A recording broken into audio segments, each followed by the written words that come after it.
everyone. Welcome to the Stateside Soccer Show. My name is Jordan Wiegand. With me today is a man who can't keep a job in FIFA. In his FIFA career mode, it's Logan Stump. I really can't. Like, that game, there's a lot wrong with career mode, and I know they focus on like the future packs or whatever they call those things, where they draw cards and they play with your ultimate team and stuff. But if FIFA would just focus on career mode for the millennial soul out there that just wants to build a team from the bottom up, I just get kind of like in these weird moments where I just get stuck with these teams at like 67 rating for my manager rating. And it's like, you just need to sign 2 players. I'm like, I would if I had money. Yeah. So it's a shame. But yeah, I'm fired again. So now I'm just going to go coach City. Hey, you might actually get fired there too if you don't bring back a Champions League. I actually just lost to Chelsea 3-1, so that's lovely. Makes me so happy. No. All right, we are here to talk some soccer, some Major League Soccer, and we're also going to talk some U.S. men's in the Gold Cup. So that should be fun, huh? I was waiting for the fireworks to kind of come up on my screen when you said it, but it didn't work. No, I'm not Google. No. Darn. But yeah, we have some games that just happened this weekend, and then we have games that are happening on the 4th and the 5th, I think, right? Mm-hmm. So we got a lot of stuff going on here. So let's kind of get into it. We're going to have a special guest later, which I guess we can say because it's probably in the title of the episode you're watching. Yeah. We're the guys from the No Other Pod, Kansas City, Sporting Kansas City. We've had them on for our preview of Sporting Kansas City, and they're going to be coming back on. But first, we're gonna talk everything else before we jump over and welcome them into the show. But it's good to have them back, right? I mean, they're a lot of fun. Last time they read out their bidet sponsorship on our show. Yeah. Still waiting for the check to come in. You know what, Jimmy and Dan, we're still waiting for our cut. Our podcast is only made about $4, so we are not sponsored. But if pre-tax, I'm trying to whenever these podcasts get like their staples. So we just had Greg on, and they have, I think it's a jersey sponsor that they have. Yeah, we kind of let everybody just read their sponsors right. on ours, so that way it gets it out there, and we don't mind it at all. Like you can do it. It shows we're down for sponsors. Yes, So I'm trying to think, Jordan. Like if we had like a weird sponsorship, like you and I don't know. Like I guess like the one-off would be like some kind of like, I don't know, like a Star Wars or Disney clothing or something like that. Or wouldn't it be a Schlegel bagel? I think it would Einstein Bagels. I'm going to tweet at them today and see if Einstein, if we get certain amount of listens, how much of a promo could you give us for like a coupon for Einstein Bagel or something like that? They'll be like, here's 5 cents off for your listeners. Please stop commenting and tagging us. We don't know what a Schlegel is. We don't know what his bagels are. Is there a clean sheet? Is that what you're referring to? We're not down for that. Yeah, probably something like that. They're like, we're Atlanta United fans. Leave us alone. Yeah, probably. Yeah, it'd be funny if they were owned by like Arthur Blank. Right. Yeah. But let's get into it then. Do we want to start with Gold Cup or do we want to start with MLS? I always feel like it's more fun to start with MLS, and then it kind of transitions nicely into our guest, and then we can do. Okay, on the back half. Yeah. All right. So you heard them. We're going to start with MLS here. We had a lot of games on Saturday, the 31st. We had San Jose beating Seattle at Lumen Field with an Espinoza goal and the 45th +1 for San Jose. Seattle on a tough run of form. To be honest, though, they made it as far as they can, haven't they? With all their injuries and players out, it feels like this was inevitable at some point. Yeah, it was kind of looming, and not looning, but looming at Lumen Field. So yeah, it's tough because again, August is like that summer stretch where it's just really tough to win games. You got a lot of guys coming back from international competitions. You've got transfer window. You've got people coming in, locker room settling again, coaches being fired and hired. There's a lot of movement at this time of year. It's not until about September, October when you start to see some of these teams start to get back into the flow of things and really turn on the Jets. You will see some people make up some ground here, I think. You'll see a lot of the top teams start to kind of come back down to earth. I know the Revs kind of lost some of their footing a little bit early on in the season, and then they caught up to, I don't even know who was at the top of I guess it was Orlando, Philly, and yeah. But like you got teams that go through these stretches where they just catch up and make ground. I know Columbus was making some ground. Like NYCFC is. There you go. Right. So, yeah, I think this is like a weird time of year. The Revs are like now I think everybody's favorite for Supporter Shield. And they had a couple meetings with Bruce today, which we'll get into when we get to the Revs. But like you said, I think Seattle's just kind of going through this rough time where Roldan's missing and half their team is also missing due to injury. Yeah, I think, if we're going to segue over to the Revs, they also played on the 31st. They showed the grit, didn't they? They came back from 1-0 down to make it 1-1 in the 60th minute. Then New York takes the lead again in the 63rd minute. And then New England scores in the 84th and 90+1 and win the game 3-2 at Red Bull Arena. See, this is where I was going. I thought the Revs had lost because I was tweeting that game, and then I had stepped away for a little bit because I was doing something else.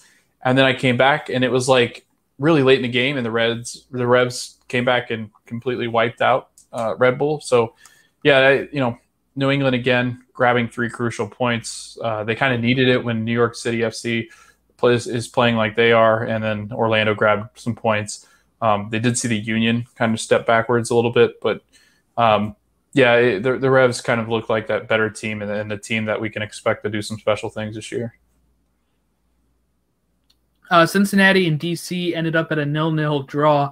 2 red cards for DC. They had one in the 52nd, one in the 90+2.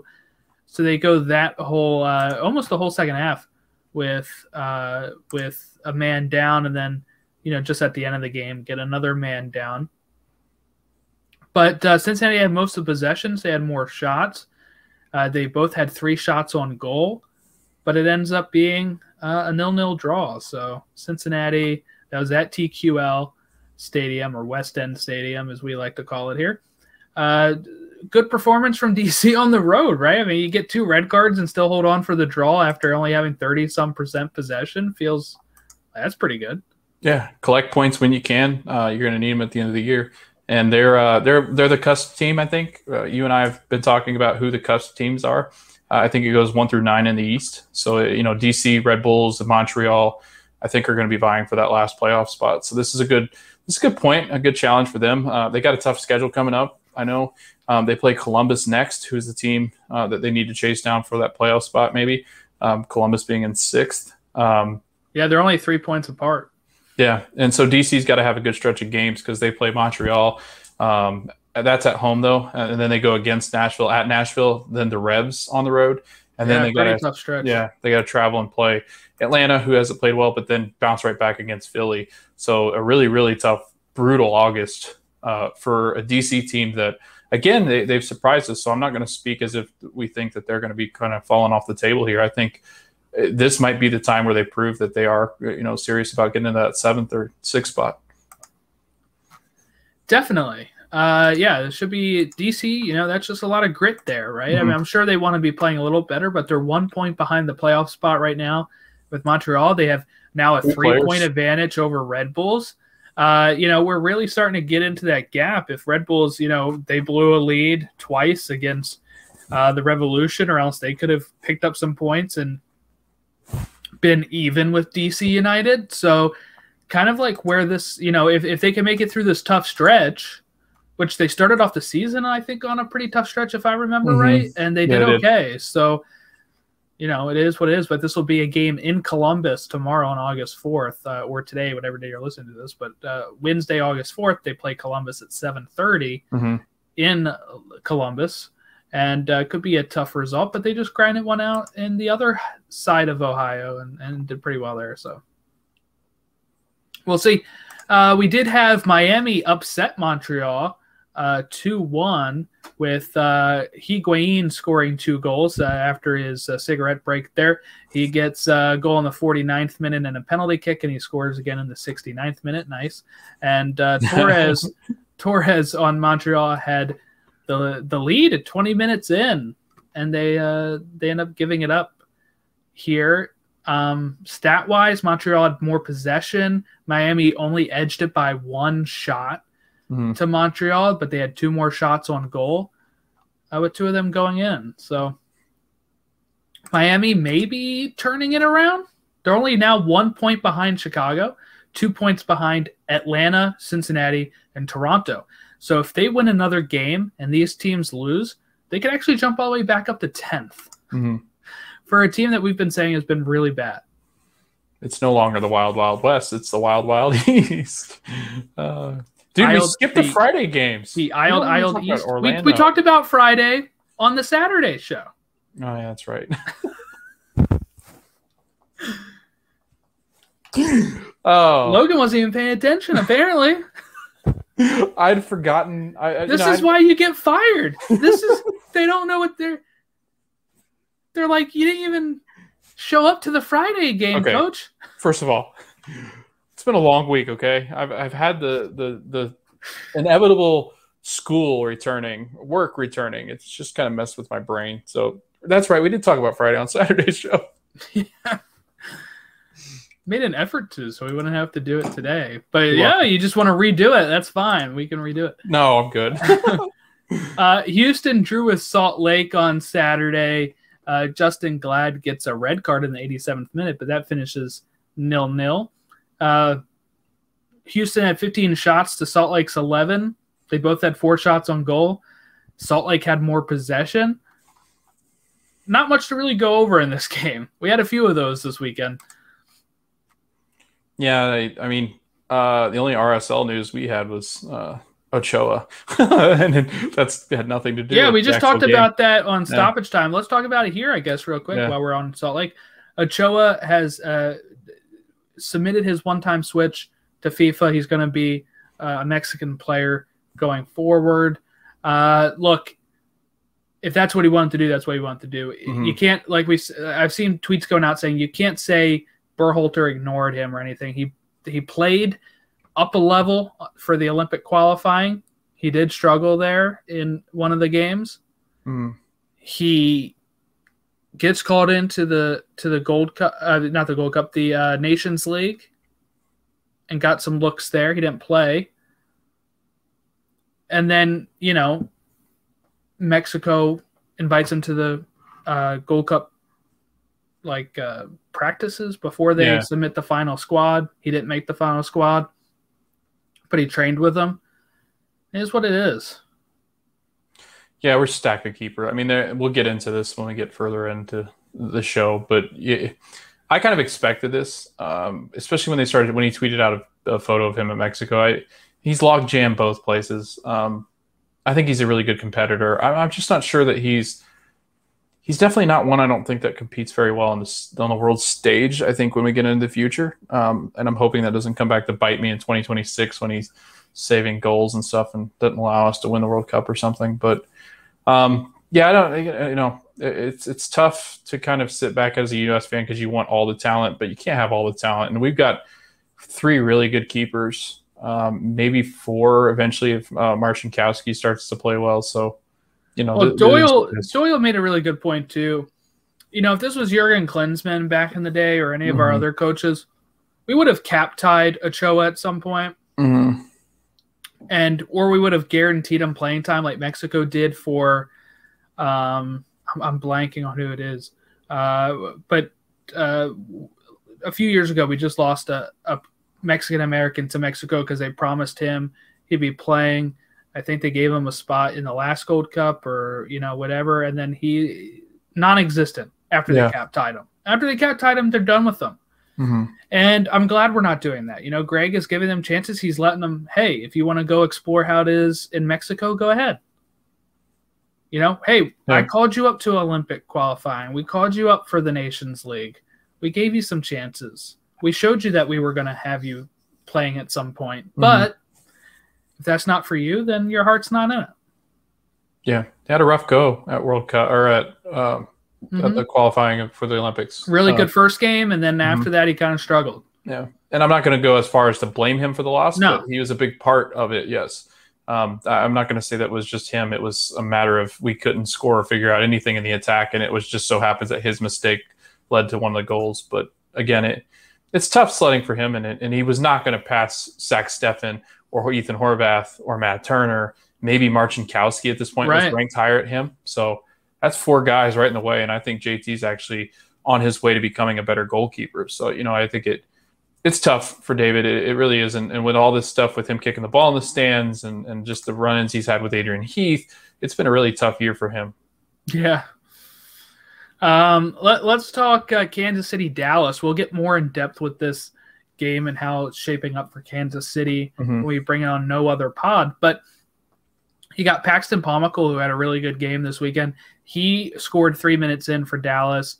Ferreira scores 51 minutes in for Dallas. And it's funny, there's nothing in between minute 3 and 51. Like there's no yellow cards. There's no subs. It's literally 3 to 51 on the stats here. And then you have some subs coming in and stuff. But then Johnny Russell scoring in the 85th minute to pull one back. And they just couldn't get enough going to equalize here. And that game was at Kansas City. So a pretty big upset for Dallas, who's been struggling this season, but every so often it seems has these wins. And Kansas City had 20 shots compared to Dallas's 12, but they had only 4 shots on goal to Dallas's 5. So they were getting lots of shots and lots of chances, but just nothing that was concrete. Yeah, just one thing on Dallas, because we'll speak more about SKC. Paxton Pomykal, which is he's really important to watch for the U.S. because he's a guy that many touted as being a really special player, but he kind of fizzled out because of injury. The biggest thing of note to me on July 18th against Portland, he started making these starts, played 82 minutes. He then played against the Rapids, 56 minutes. He then played against the Galaxy, 85 minutes, and then against Sporting Kansas City, 77 minutes with a goal. He already has 1 assist from earlier in the season, but he had been only getting about 13 to 20 minutes roughly in the matches before that. And I think with Tessman gone and with more of a focus on an attacking midfield, I think Paxton could really make some interesting noise with Dallas. And heck, Dallas is only going to look for him to play really well so they can kind of pawn him off. But if Paxton can play really well, I mean, it's huge for him because it's a guy, and he's only 21. He's a U.S. international player who I think many would have interest in. And I think that Greg would easily have interest in him come, 2026. I don't think he's got a chance in hell in 2022 or world qualifying, obviously, because he hasn't been in those squads. But I do think in 2026, this could be big for Paxton. And even if he played well this year and you can kind of tag him along and he maybe gets an appearance here or there in a qualifying roster, that could be interesting for Paxton, see how that works out for him, because it's just been a guy that's been in turmoil. All right, we had Q2 Stadium, Austin, home stadium, going up against Colorado. Shinashiki scoring 29 minutes in here, and that's all she wrote. Austin, I think they said it's their 5th game of not scoring at Q2 Stadium. They had more possession with 57%. They had less shots, though, 11 to 16 shots to Colorado. Colorado had 6 shots on goal to Austin's 2. Just not good enough from Austin. Now, they did make some signings that are going to be coming in here. And I know a lot of people over at our friends at We Are Austin TV and Top Flight Pod who have been kind of split, it seems like, on the show there. Woof in, woof out. Mexico and America, like they're very they're conflicted right now. They're very conflicted right now. But again, it's the expansion season. You give Wolf the whole season. You're not cutting that short. Yeah, and that's Precourt's guy. Like that, it just seems like Precourt's a very proud person. It doesn't seem like somebody he's just going to give up on real quick. And you're like you said, Jordan, expansion first year, that shouldn't be a year where you do a ton of things. That's basically a shell of a team. Yeah, this is not a promotion relegation thing. Like you can build this almost like you do Major League Baseball team, where you let Wolf get some more of his guys in there. You let some of these, I don't know what their youth setup looks like, but if you have anything set up there, you let maybe some of that come in. But at some point, it's going to be result based. But first season, and you're still signing players, and he hasn't had a chance to do anything with those players yet. I feel like that'd be really rough to cut him. I don't think he's in any danger. I don't think so either. By the way, I think they'll just ignore fan pressure. I think. Vancouver, Minnesota. This was a fun game. 36 minutes in, Dahomey scores for Vancouver. Then Ethan Finley equalizes in the 45th. Then Robin Laud gives them a lead. Minnesota the lead in the 75th minute. But then Dahomey scores a penalty kick in the 90+4 minute. Kind of a bad call.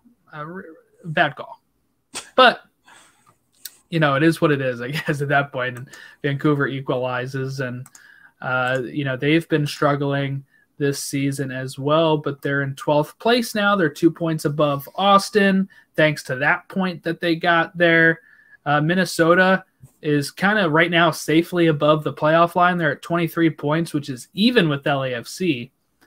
And they're 4 points above Portland right now. So I think they're pretty safe as it stands currently. Do you feel like, so look at the 8 through 13 spots.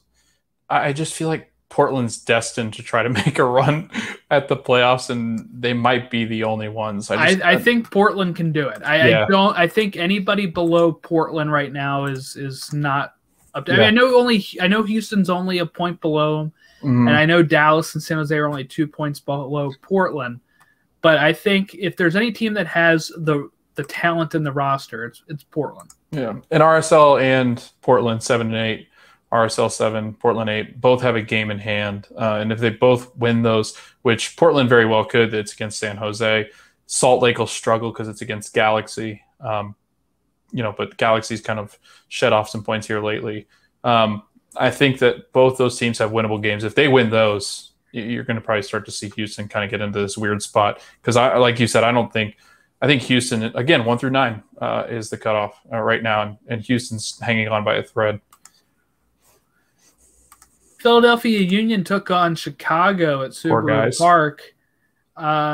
This was not a fun game. Chicago scores 10 minutes in. Frankowski scores. In the 34th minute. Really bad call, I think, on Omsberg here. They give him a red. They defend it by saying his knee collides with the calf of Corey Burke, I think it was. And he was already kind of going down before that. I don't think it's enough to call it a red card. I don't even think it was enough to call it a foul. And then, which means then you wouldn't have to give a card, because the only reason he gets a red card is because they said he was the last man. So if they wouldn't have called a foul there, which they initially did not, then it would have been fine.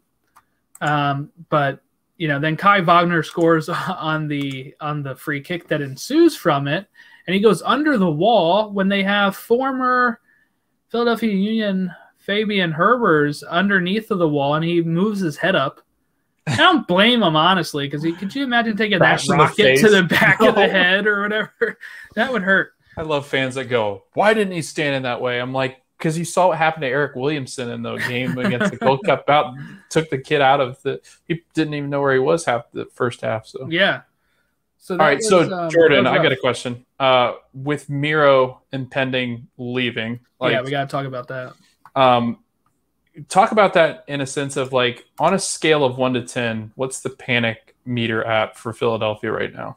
Okay, my panic meter is a lot lower than Philadelphia's panic meter. I will say, Philadelphia fans on Twitter, their panic meter is at like 11 out of a 5 scale. Okay, they are. I saw a guy who's already declined his season tickets for next year because of mediocrity. He said they're in 5th place. All right, they can. Yes, they might slip out of the playoffs, or they could make a run. they've had a really rough stretch of the last few games here where they haven't won in like 5, I think, right? Yeah. They've had a little bit of a tough go here. No, they won one. They won against who's that against? They beat DC United. But one out of the last five. Was okay. 1 out of the last 5. That's what the stat I heard was. Yeah. Okay. But they also got Champions League coming up, so they got Champions League. They're going to get killed. They are going to get killed. This team does not look right. Okay, so while I'm not panicked, this team doesn't look right. The panic I have right now is that Montero's going to leave. What do we do? Well, Gazdag can fit in there, so I'm not too worried about that. But Gazdag needs to actually start showing a little bit more. He left the pitch early too, didn't he? Like he came off I forget who it was that came on for him, but I think he left early because people are like, "Oh my God, is he hurt?" Now they play. I think Quinn Sullivan came on, maybe. Yeah, he did. So they play Toronto next, which can go either way. Yeah. Can go either way. So here's kind of he's closing in on a transfer. This was from yesterday, or actually it's from the article's from yesterday, but it's from I think it's from a post game from Jim Curtin.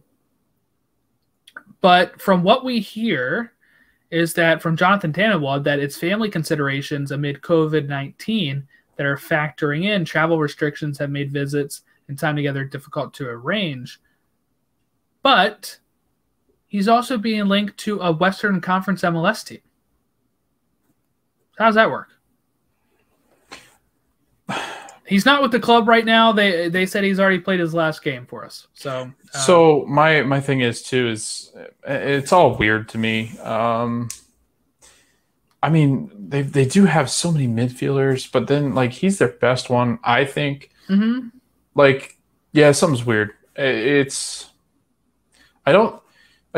and I hate to do this with COVID and everything going on and how horrible the situation is, and I don't know what it's like to be on the other side with my family. But here's another thing that I don't think many people put together. You can fly in, and I get that they're not at home, but you can fly into different countries and then get into the U.S., no problem. From a lot of other countries. Like, you can find a way. It's just not fun to try to find the way in. And I get that they're not in their home country. They're not, but then again, he's never in the home country anyway. He's in America. So there's something weird. Like, it's definitely strange to me. I don't understand. Like, I don't get his.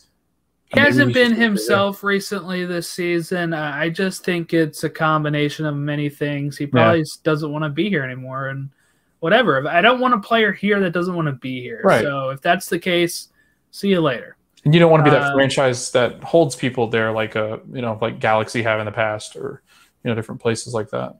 Miami. Right? I don't want to hold on to anybody that doesn't want to be here. If he wants to go, fine. But I just think the excuse of, it could be COVID-related things. If he's also in talks with the Western Conference team, it's like even if they're not in America, people are like, well, maybe it's a Canadian team. I feel like their travel is even more strict. Yeah. So I don't understand how that would work at all. The U.S. is probably the most open country, and you can get here. I know that people for school and stuff have been staying on the islands because from Asia, you can't technically fly right into the United States. You have to go to one of the islands, quarantine in the islands, and then they can come up here. So it's really kind of weird for me, and especially if he's talking to other teams in the MLS or in Canada or Mexico or whoever he's talking to. Right. Toronto. They drew 1-1 with Nashville. Omar Gonzalez scoring in the 20th minute. Castellanos scoring in the 41st minute for Nashville. Nashville just a little engine that could right now. I'm so proud of them. They're in third place. They got 27 points. They're only one behind Orlando. The battle for I think battle for first in the East is probably already done. Yeah, I think just unless if Revs really start faltering, but. Nashville play the Revs, so if Nashville can steal the game from them, which that's going to be really tough to do, just because of how well Nashville's playing. And I think the game's at Gillette. So Yeah, if they could steal a game then they would help Orlando. But like you said, I think it's a battle for 2 and 3 at this point. And the battle for 2 is going to be really fun if it's between Orlando, Nashville, New York, and Philly. Like that's a lot of fun. Yes, those teams are 3 points away from second place, or Union are within 3. Union have 3 points behind Orlando. NYCFC have 2 points behind Orlando. Nashville is 1 point behind Orlando. It's going to be a lot of fun as we go down the stretch here and try to figure out, as we talked about in all of our previews, everybody wants to be in the top 4 for the home games. Not everybody can be.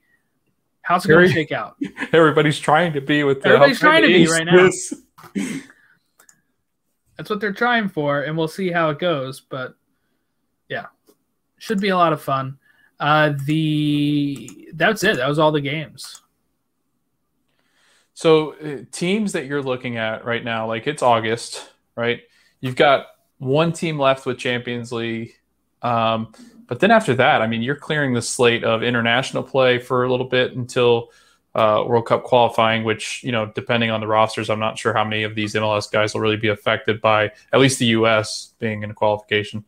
And two, so August comes and you're looking at one of these teams to do something. Which team, I mean, do you pick as a team that you think is playing really well, and then a team that maybe is concerning, maybe besides Philadelphia, that you're looking at that's like, okay, that's a little concerning?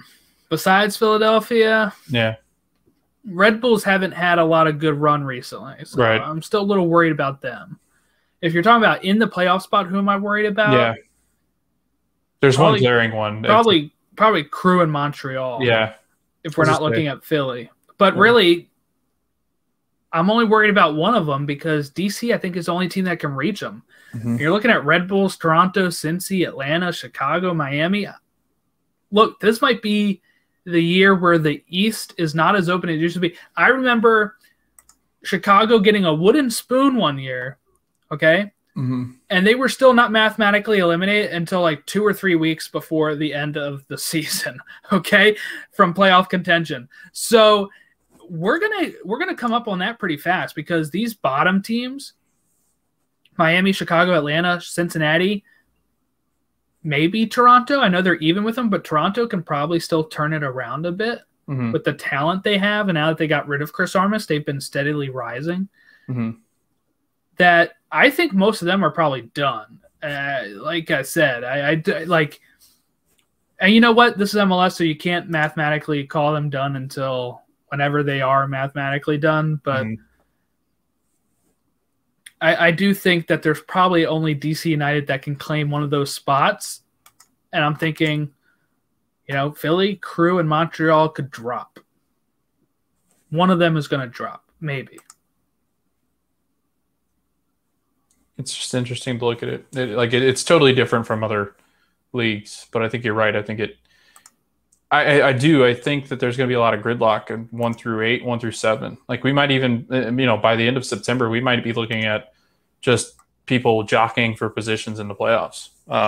Really not even any movement in and out of the playoffs if things keep going in the way that they're going, especially in the East. I do feel like the East is a little bit more like that, whereas I think the West has Portland that'll kind of make a weird push. That'll make it really difficult for teams. And then, Houston's just kind of hanging out there that they could. I'm not sure the Red Bulls, I'm not really sold on, especially the last 4 games that they played and just kind of their issues that they've had because they go through these weird hot and cold spells. I think it'll be interesting just to see, there's only one team being bothered by Champions League, but I'm not sure that'll last very long. So it looks like 1 through 7 are just going to be vying for position. All right. Anything else we're looking at on standings here? I think one thing we have to watch for is the Battle of the West. Because the top 4 is getting really tight up there. More so than the East, I think. Yeah. Because you have where any of these top 4 can take first place in the West, which is interesting. Colorado could do it. Yep. They probably won't. But, Colorado is only 5 points back. LA is only 4 points back. SKC, 2 points back. and Seattle at 32 points. And Seattle and KC both lost this weekend, so there's some ground being made up here. But unfortunately, Kansas City couldn't capitalize on that, or else they'd be back top of the West again. Yeah, and you're right, because Colorado's got 15 games. The Seattle has 2 games in hand over them. 2 games played over them. So Colorado has the 2 games in hand. That is interesting. I didn't even notice that. It does look like. I mean, then it just comes down to ultimately who they play. But everybody's going to want that number 1 spot, and I think it's very easy to grab. I guess if you're Seattle, are you concerned because you've dropped 2 and you've dropped 3 of your last 5?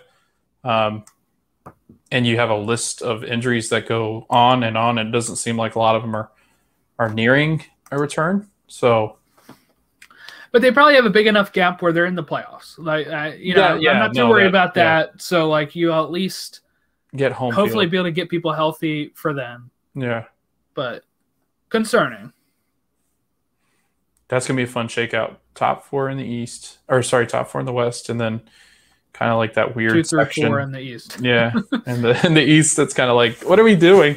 Yeah, and when we look at Supporter Shield, New England's 4 points up on that. You got to feel pretty good about that. I know it's not a big gap, but Revs are impressive.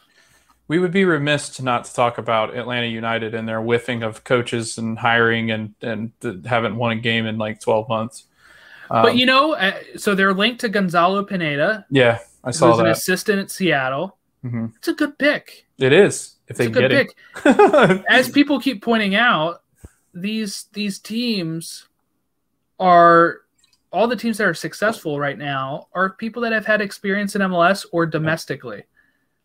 So that's going to help them. Plus, Pineda can speak Spanish, and you also have a lot of Spanish players and that flavor that they're trying to bring in at Atlanta. That could help him as well. He knows the league, and he's part of a successful organization. I don't see why he wouldn't take this, honestly, because you're not getting the Seattle job. Smetzer's not going anywhere right now.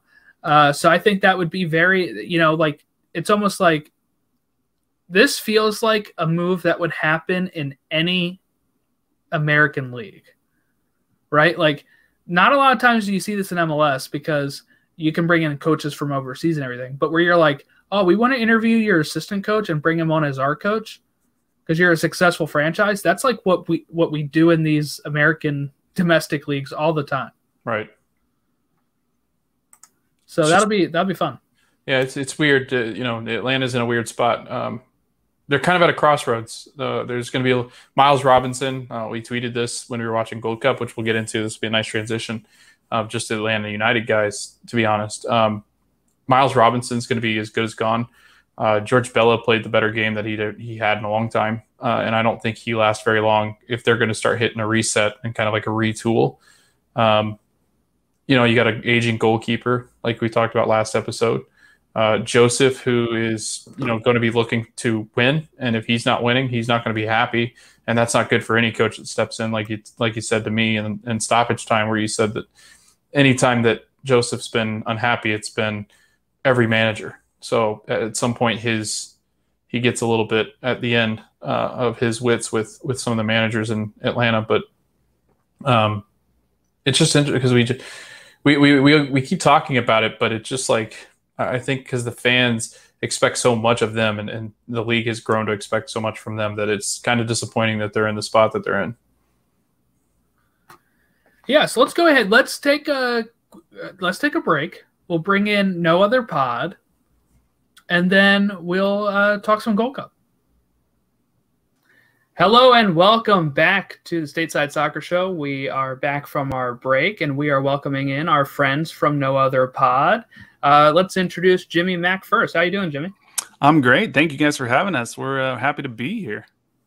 Thanks for jumping back on to talk some SKC. And we have Kooser here with us. Well, I don't know why Jimmy's speaking for me. I'm also happy to be here, but he said it first. So now he's more important, apparently.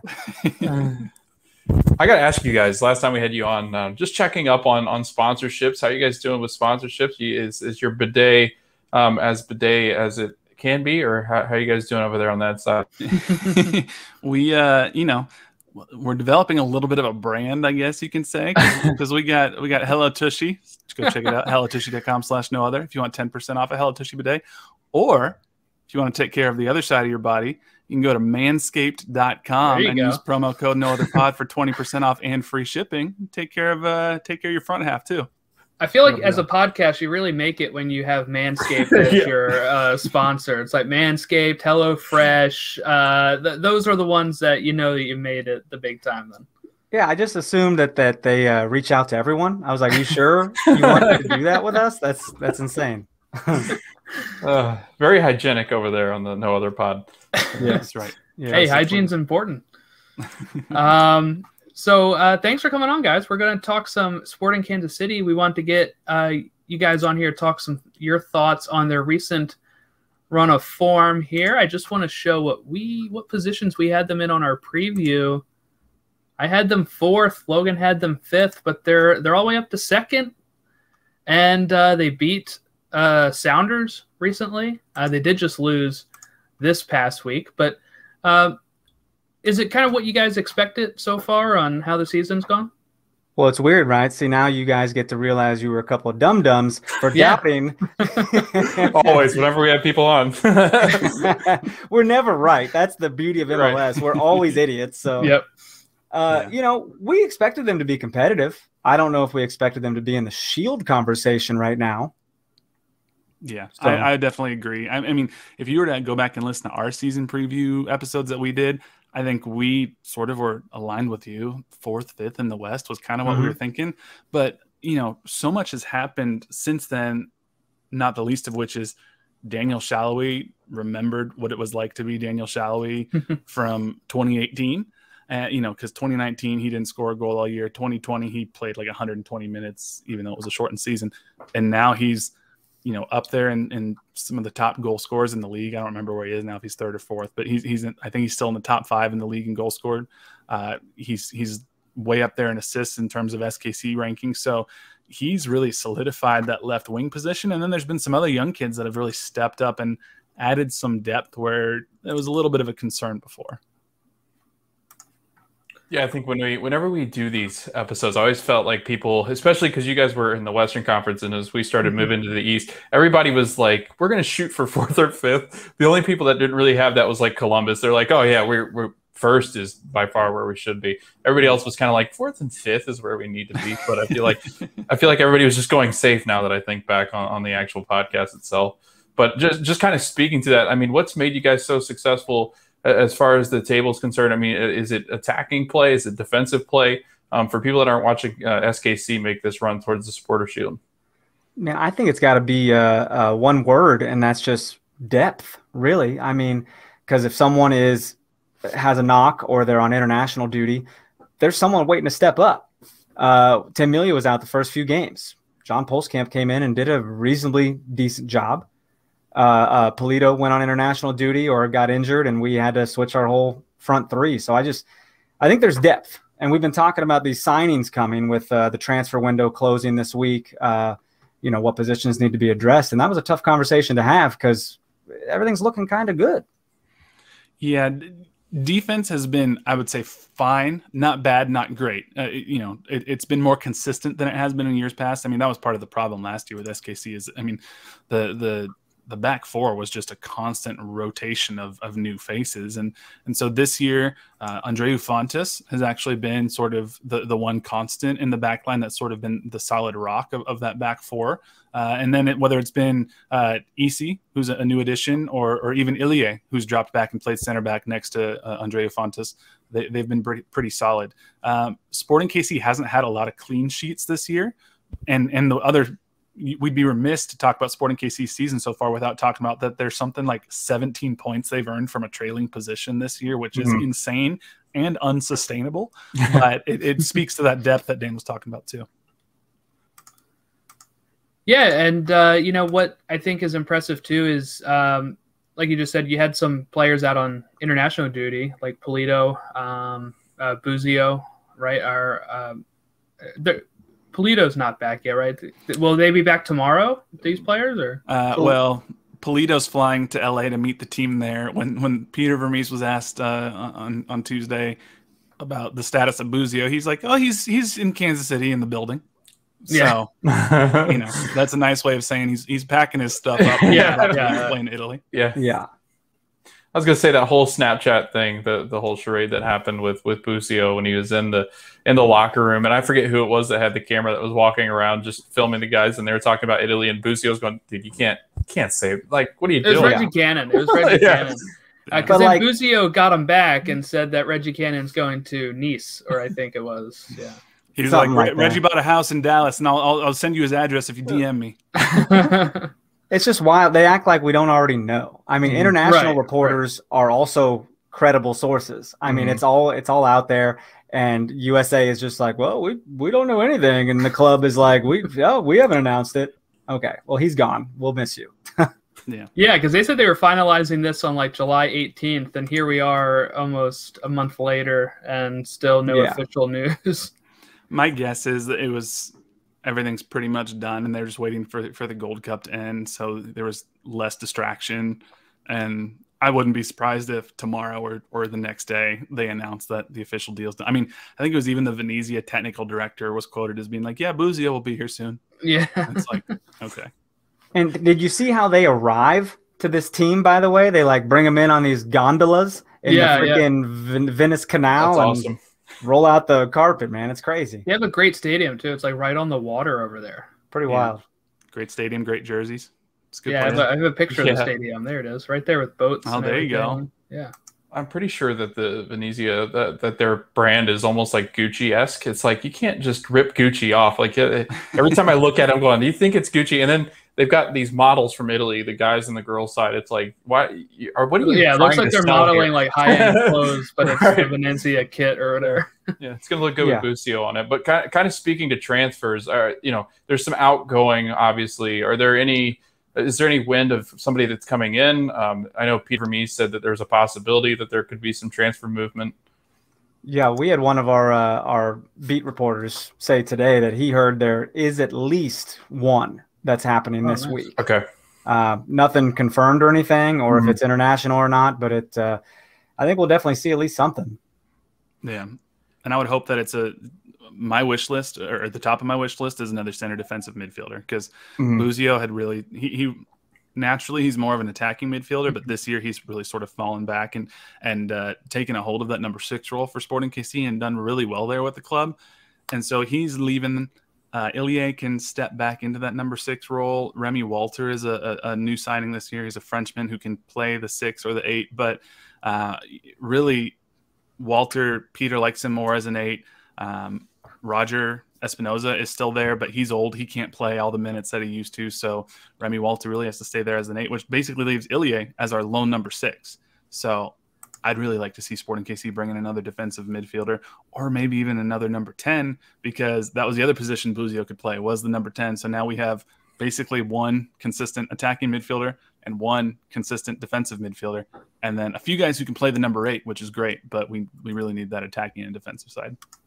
I was going to say, so it's obviously a huge hole that has to be filled, but does Sporting Kansas City just feel, I mean, can you feel it in the fans and then kind of like the front office and stuff? Can you feel like that this is something that they know they can run with, where they can take away the supporter shield and get that number 1 spot heading into the playoffs? Yeah. I think they know they're in the conversation. Yeah. Peter Vermees, if you ask him, anytime you talk to him in a press conference, he'll say our goal is always to win trophies. Our goal is always to win championships. So, but he also says our goal is to focus on the next game. So it's like you're contradicting yourself, like Bill man. Belichick kind of thing. Yeah.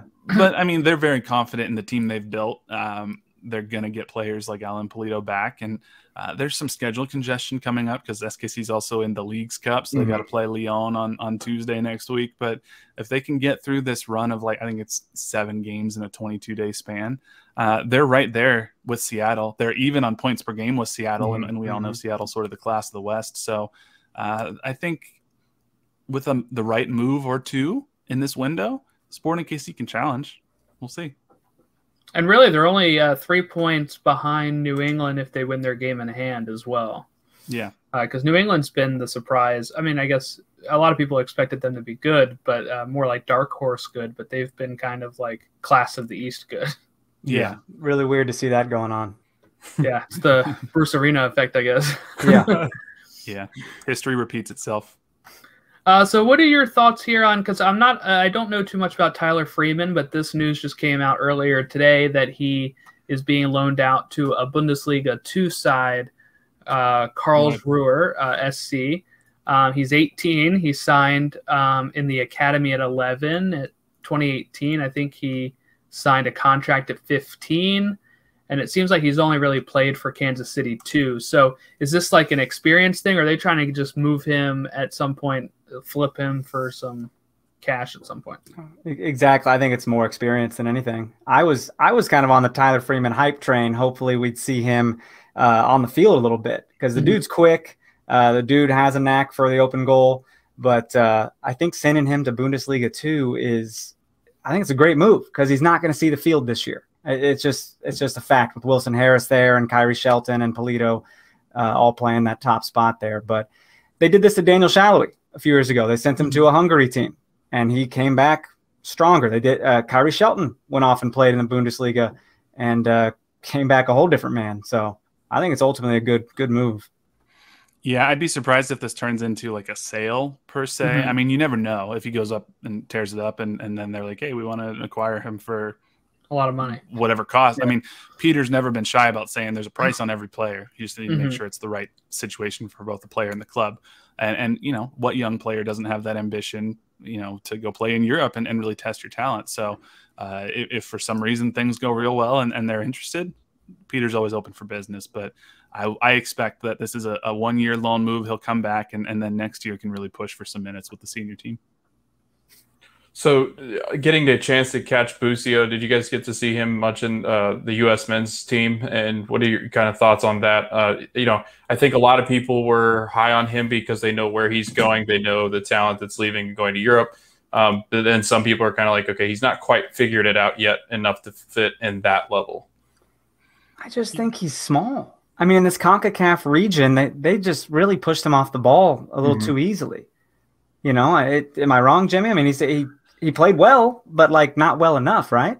Yeah, I mean, if you were to only look at the Gold Cup as your sample size, you wouldn't look at him and say he's a potentially $11 million player. There's potential there. Part of the problem is the system that Berhalter was running is so different than the system that Peter Vermees runs. When he's in the system with Peter Vermees and he's playing as that lone number 6, and he can really be the connection between the back line and the attack, you know, he can pull the strings real well. He's fantastic on set pieces. You can look up some of his highlights this year and see some of the wonder goals that he scored or some of the beautiful assists he has.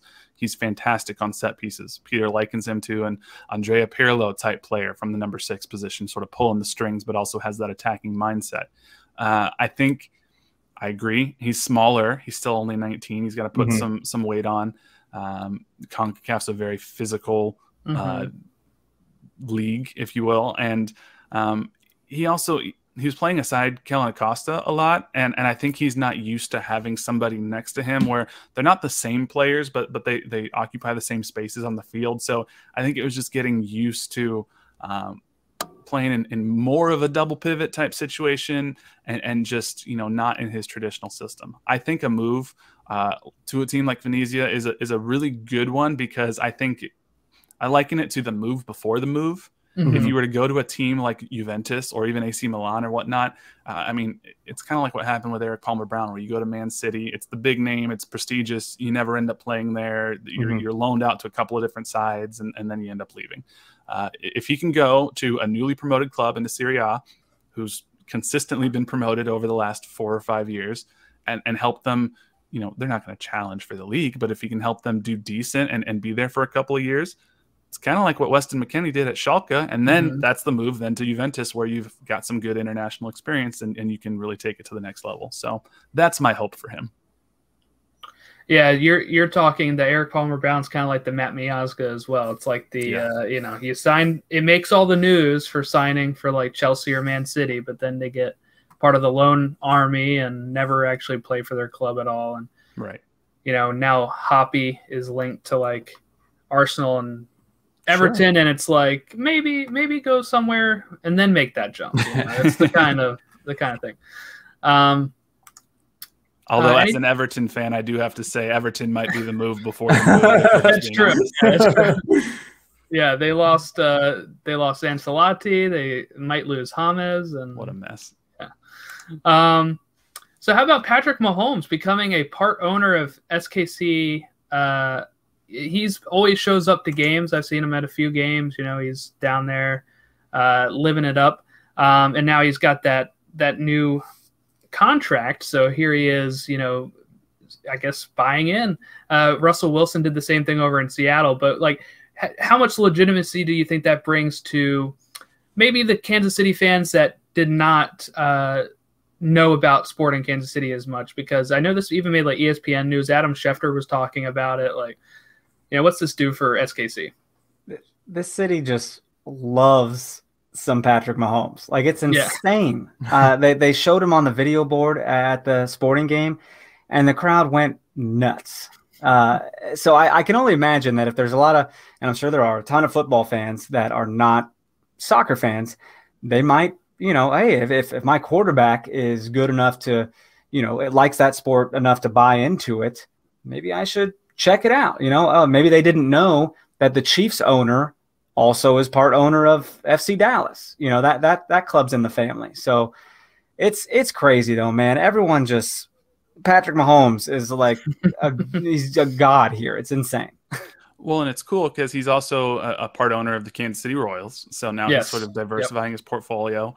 And his fiance Brittany is a part owner of KCNWSL. Yep. So they're really laying their roots down here in Kansas City. And something we talked about before on No Other Pod after Mahomes won MVP and the Super Bowl, and it seems a little out there. It's maybe a little bit of a stretch, but one of the challenges SKC's always faced is, especially with international recruitment, is people just don't know what Kansas City is. Everyone's heard of New York City. Everyone's heard of LA. Everyone's heard of Miami. Miami is a trash soccer team, but they keep getting linked with all these big name players because it's Miami. Who doesn't want to live in Miami?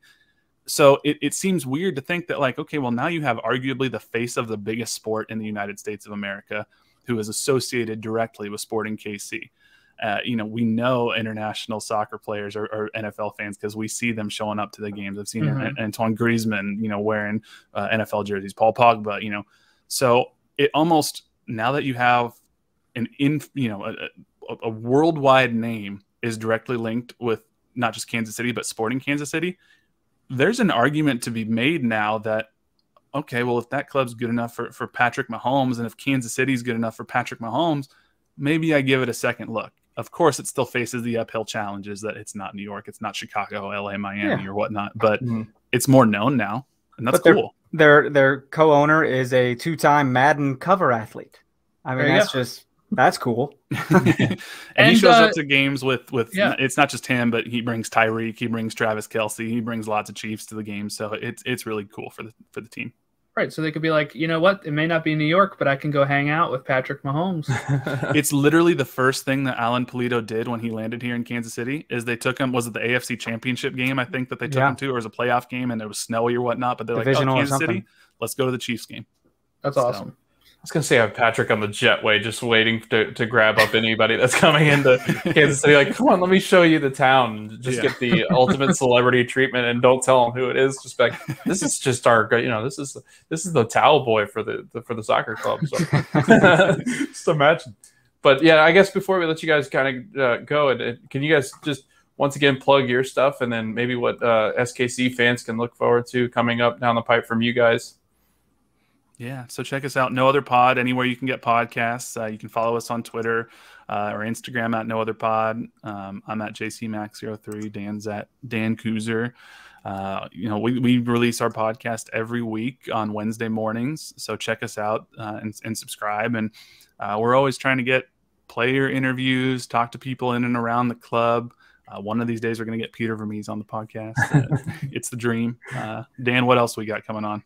Man, I'm thinking, so you got to go out of town next week, so I'm going solo on the pod, and I'm thinking, how mad are you going to be if I land Peter Vermees? come hang out with me. Co-host. That'd be wild.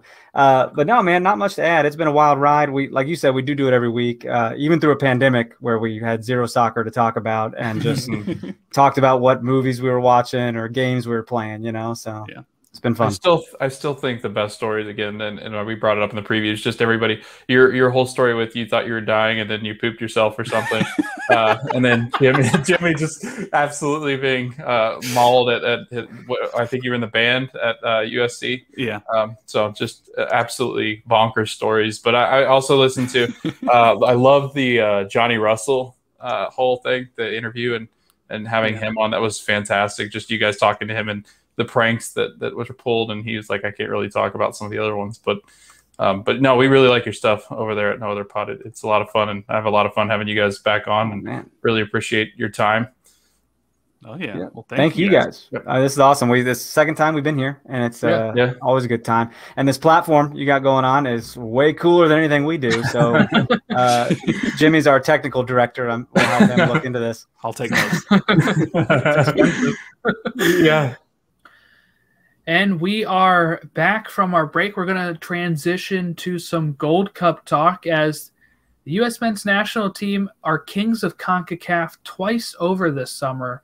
Dulce Ciro, not just a score line anymore. It's also the count of trophies for the USA against Mexico this summer. This was fun. This felt amazing. This was a great game, and I even said numerous times during this to myself, every time I took a bathroom break during this game, that I was like, I'm so proud of these guys. No matter what happens, we could lose, but I'm proud of them. And I was telling you, hey, even if we lose, I want to lose via penalties.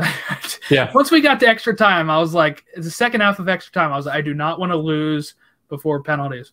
But we didn't have to worry about it. Miles Robinson comes up with a clutch header with Kellen Acosta's out-of-bounds free kick. Out-of-bounds free kick that he missed the goal, but luckily Miles Robinson was there to header it back into the net. Yeah, we are 2021 World Cup champs. For people, I think it was Soccer World Cup champs. Yeah, Soccer World Cup champs. Excuse me. For people that don't know, there's this video that was going around of a Sacramento news reporter, sports reporter, who was reading the highlights out, and he used Kellen Acosta was out of bounds, kicking the ball. Don't know why he was doing that, but he was. Yeah, probably illegal, I would think. And then you have him saying that the USA are 2021 Soccer World Champs. So write it down, guys. We didn't even have to qualify or compete or really anything. It's kind of impressive. I'm flabbergasted that we won a World Cup. This means more than the 2018 World Cup. I'll tell you that much. Jordan, we were predicting that like 2032, if it or 2020, 2026 or 2020 or 2030 would be the year that I was really having a hard time mathing. But who would have thought it's 2021? That's the we year. won it before there was even a World Cup. Yeah, kind of embarrassing of Sacramento there, but what people try to say, it's like, oh, America's not ready still. This is a generational thing. That guy was not young, okay? But, whatever. Nobody corrected him. He did say Gold Cup going into it, and then, he just was like, oh, it got worse as it World Cup. Yeah, it got worse as it went on, because at first I was like, okay, it kind of sounds normal. Like, what's he going to do? Is he going to, cuss or something? Then it went off the rails. That thing has so much meme potential. Home of the Raiders. Yeah. It's just so bizarre overall. Look it up if you don't have that. I think we shared it. It is. Yeah, it's a tweet that says, oh, no. So look that up on our thing. But Gold Cup champions, kings of CONCACAF. We kind of went into this summer thinking it'd be fun to get a trophy. We're probably not going to win any of them. And we ended up winning both of them. How's that feel, Logan? It feels great because I've expected it. As if you could go back to our prediction shows before each of them, I have predicted that they would win the Gold Cup. I also predicted at least the episode before. Jordan was a lot less convinced. No, it feels amazing. it almost feels premature to say that we're the kings of CONCACAF, but we're the kings of CONCACAF. We are the favorites going into World Cup qualifying. That being said, I know that people are very upset and scared to want to believe because of the last time. It hurt us all deeply to not qualify for the World Cup. But I think this is different when you look in the way that like Greg Berhalter seems to have his guys with his system with and beating teams without his best players. You're talking about guys that are hurt, like a Tyler Adams. When you're talking about Nations League, he's winning Gold Cup and trying to find a basically third squad, half second squad, maybe if some of those guys are lucky enough. He won Nations League trying to find a striker, and I'm not sure he ever did. I mean, there's been a lot of things that have been working against Greg. These guys haven't been able to compete with each other as much as these other CONCACAF teams have. You're still looking at a lot of guys that have not been able to play because of protocol. So overall, just feelings about the summer. I'm ecstatic, and I'm really excited for September 2nd. How you feel? Yeah. It feels good, right? I mean, it is. Yeah. Look, I will say that I wasn't. As people know, I said we were not going to win it last episode. Mm-hmm. But I will say I woke up on Sunday, and somebody shared a poll on Twitter that said, "Who wins the Gold Cup?" And instinct kicked in, and I just clicked USA, and I said, "Let's go." Right? And then I was confident the rest of the day. I was going to say you felt different when I was talking to you before the match. Like you felt more confident in the way that you were talking to me about the U.S. Like I feel like you really wanted to give us no, absolutely. This is Mexico's first team pretty much, except like one guy, and there's no chance. And you had me almost convinced. Like I told my brother, who's a betting person, that Mexico was going to win. Sorry. So naturally, he wasn't too happy. But. Look, they had 7 or 8 of their starting 11 from the Nations League final. We had 1 legit, right? And that stat's legit. Yeah. Jeez. So that's an issue, right? You're like, oh man, how are we gonna do this? I missed the first half because my wife was stranded at a gas station, so I had to go help her with that. And literally, she like texted me like to come get her, like right as I'm settling, the anthems are going on, and I'm like, oh, this is nice to be watching this game. And it kind of ruined my flow of the game. I'm like trying to listen to it as I'm driving because I like put it on the Fox app. But then it said like my preview was done. I had to re-authenticate with my cable. And then it said, you don't get this channel with your cable. And I said, yes, I do. And so then I couldn't listen to it on the way back after we fixed the thing. So I'm like just driving, like I have no idea what's going on. And I'm listening to some national syndicated show on CBS Sports Radio, on my local sports talk. And they're like giving an update. They're like, first half, and it is 0-0 still for Mexico, USA. I'm like, okay, we're doing okay. And I get texts from you guys, you and my dad, that are like, oh, we just had a chance. Oh, we should have scored that. And I'm like, okay, I'm feeling pretty good. I get in there. I sit down to finally watch it. It's like the 38th minute. And we are like just pressing so well. And that's when one of the times in I think the first half or the second half, I texted you and I said, let's win this. We're winning this. I think I said, so we're winning this game. You said we're winning it. Yep. And it just felt like it was coming. And I was nervous about the prospect of penalties because I know people are like, do we put DK in? No, I don't. I go no there. I don't think he's ever had to take a penalty that meant that much, if at all, a professional penalty. Yeah, no. And it would have been, no, I would rather keep Zardes or Hoppy or whoever's out there at that point to take it because they've been playing the game. It's not good to bring somebody in cold to take a penalty. We saw that with the Euros with England. But it felt good. Like it just felt unbelievable. I was, I took off my jersey. I was swinging around my head the rest of the night. I had a tough time going to sleep Sunday night. Now, were you shirtless like Pulisic and Miles Robinson? Yes. And your abs looked that good, I imagine. Yeah, Okay. it did. In my imagination. But yeah. Jordan is ripped. You don't normally see. You don't see it. Yeah, you don't see the bottom down, but just know that he's an Adonis. Washboard abs. So it was because I was technically changing into my night clothes, and I was like taking off the jersey, and I was like, "Let's go!" My dog's staring at me like, "What are you doing?" That's a good point. I said, "We won. Yeah. We won." And it felt good. I was watching the postgame. Alexi Lalas was crying. I wanted to cry. I didn't cry. But I was like, man, I love the passion from everybody. Stu Holden was like laying on the desk screaming. It was like just awesome. And I know Mexican fans are trying to now play this off as if this cup means nothing. But and that, we were in the Olympics. And then like the next day later, they got knocked out of that. So for them, it's been kind of a rough summer.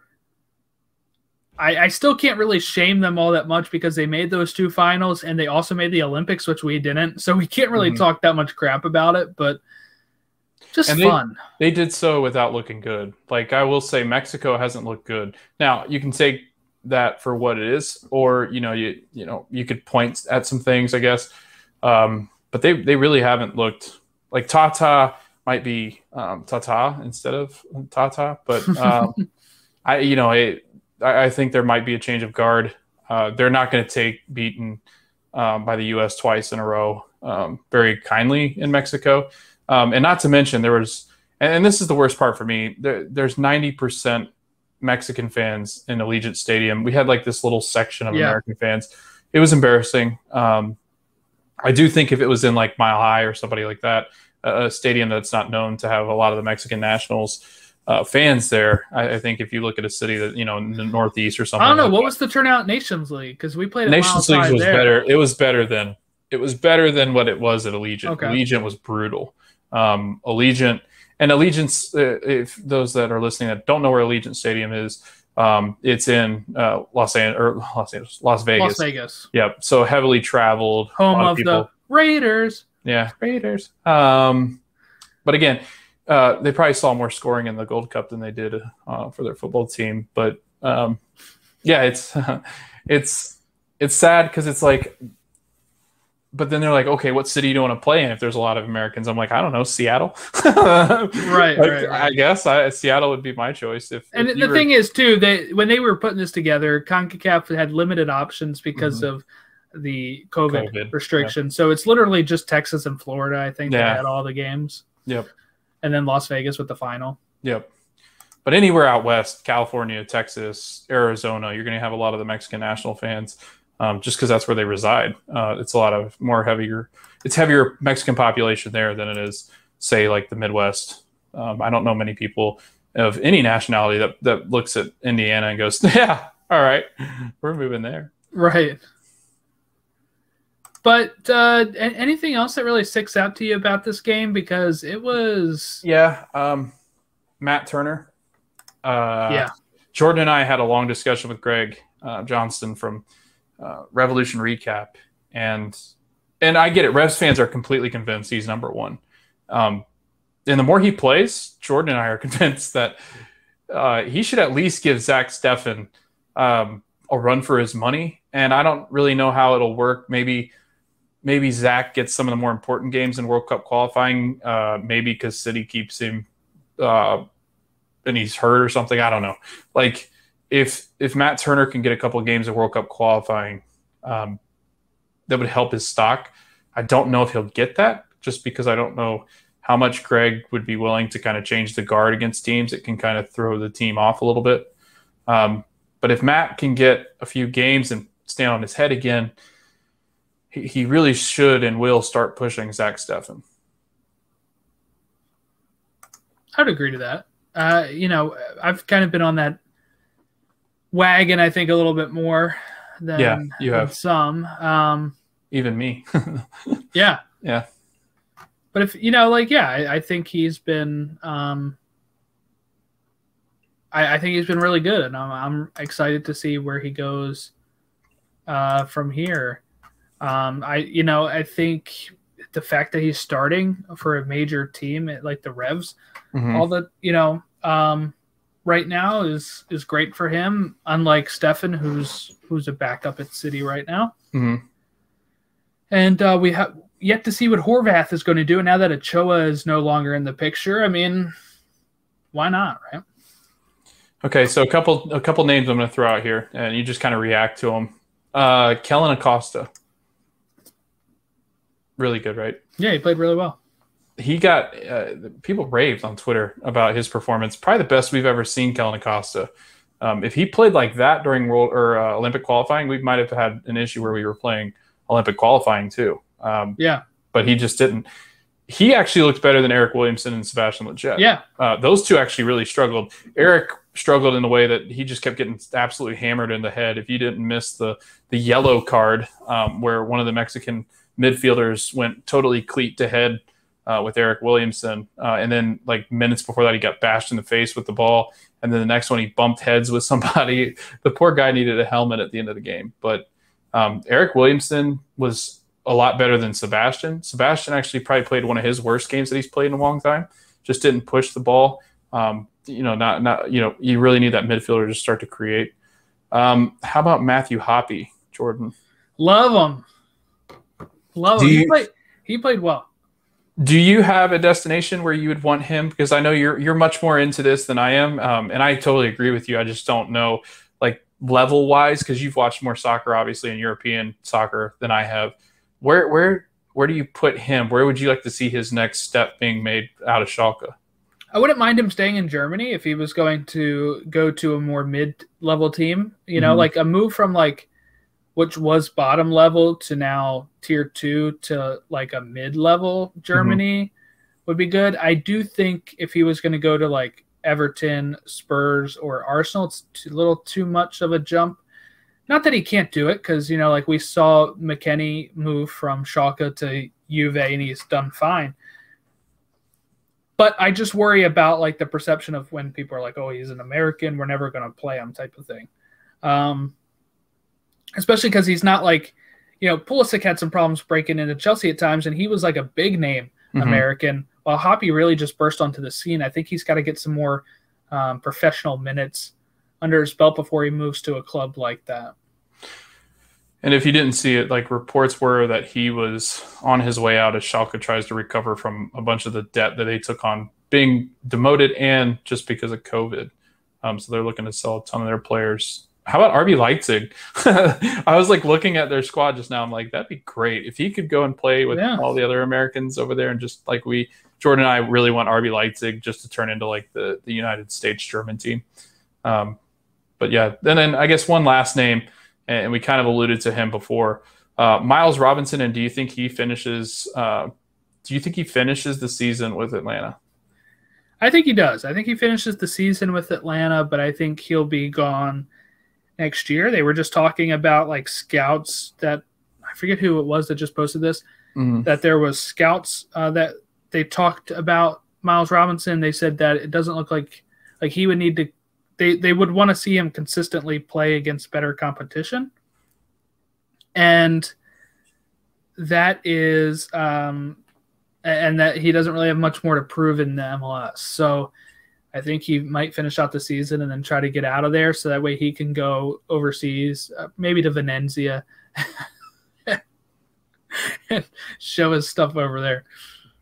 So we got good young center backs. We got Mark McKenzie, we got Miles Robinson. I feel like that center back core is just unbelievable, and no better person to learn from than JB. I think Anthony Brooks is a wily veteran that he's got experience from the past World Cup team, so it's something that they need. But I think those two are going to take over eventually, and they'll just take the helm from him, because I think those two are just so solid. I mean, between Mark McKenzie and Miles Robinson, the way that they've played, I just think that they, along with maybe like a Chris Richards or somebody, and because I think they've talked about Chris playing all sorts of different positions for them, so. Who knows? A lot of good options in the defense now that we didn't know we had, like a Shaq Moore. Yeah, he was good to come in and use his legs. Are we good to talk about other things? Yeah, let's do it. Real quick, just the schedules of the games that are coming out on August 4th. They have the Revs versus Nashville. That is at 7 o'clock at Gillette. 7:30 versus DC United is Columbus Crew at lower.com field or New Crew Stadium. Montreal versus Atlanta United at 7:30. That's in Montreal. Then you have Philadelphia Union versus Toronto at Subaru Park. 8 o'clock, you have Chicago versus NYCFC at Soldier Field. New York Red Bulls versus Cincinnati at 8 o'clock at Red Bull Arena. Orlando versus Inter Miami at Exploria Stadium. Then you have Austin at 9 o'clock versus Houston at Q2 Stadium. Seattle versus Dallas at 10 o'clock. LA Galaxy versus Salt Lake at 10:30. LAFC versus SKC at 10:30. And Portland versus San Jose at 10:30. And all of those are on ESPN Plus or your local station if you're in one of those markets. Then we have some games on Saturday and Sunday. I'm not going to read all of those because we'll either talk about them on Saturday or we will talk about them on Tuesday. Just don't let me forget. It's a lot of them. It's a lot of them, yeah. Yeah, so thanks to Jimmy and Dan for jumping on with us from No Other Pod. Go check them out if you haven't listened to them before. They're lots of fun. And anything else, Logan? No, I think just check out our Stoppage Time soccer show. It's coming back. It's coming back to life from its long summer break that we had for the Premier League. If you want to join our fantasy league, we still have time. We're doing a draft on Sunday at 7 p.m. Eastern. And it's very Americanized Premier League fantasy draft. So join us for that. And we need a couple more teams. So I'll tweet out a link and stuff again in case anybody wants that and is listening and wants to get in on that, or just DM us over on Twitter. And stay tuned for another announcement at a later point to follow us there. So just keep an eye on all of our socials. But you can follow us on Twitter at Stateside Show, Instagram at Stateside Show, Facebook.com/Stateside Show, or email us statesideshow@gmail.com. The link tree is in the show notes if you want to just click that instead of remembering what I just said. And we will catch you all next time.